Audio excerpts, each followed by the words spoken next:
Guys, luto na guys ang aking igado. Nagluto ako guys ng igado.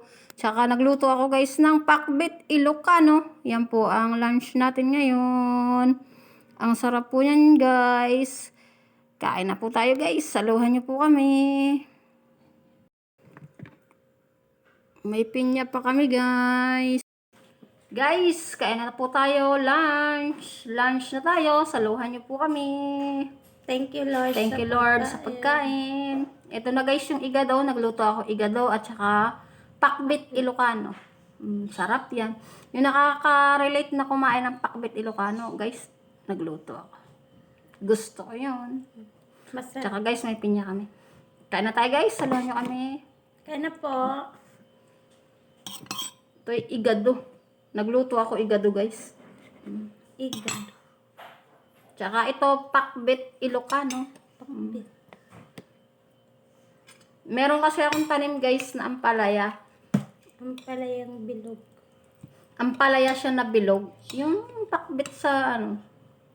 Dito kasi yung pakbit haba lang. Wala akong nakita ngayong bilog. Yung relief na kumain. May tanim ako ampalaya eh. Ako lang na may kakain. Sila ayaw. Nakain ako. Pakbet? Kaya. Hindi ito mapait. Sarap na ang palaya niya guys. Hindi siya mapait. Binabad ko siya kasi sa may asin. Bago ko siya ano. Bago ko siya iluto. Ang palaya. Harap yan.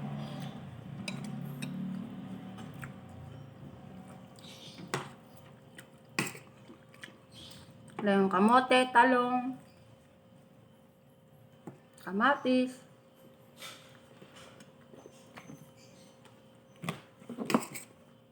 Kain na po sa hindi pa kumain dyan. The best ang ano, pakbit. Tsaka may pinya kami guys, matamis. Tamis, pinya.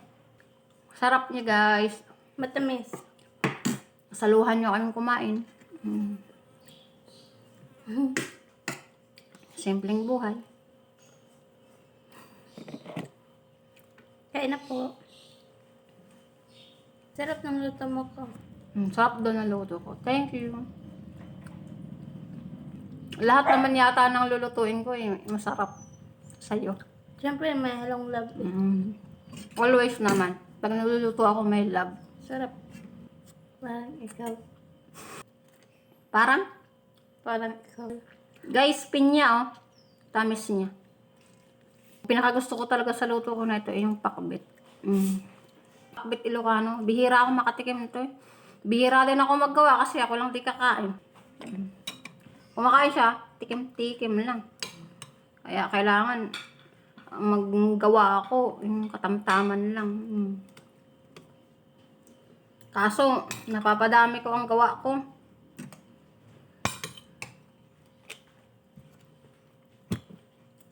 Hindi ko alam kung yun ba.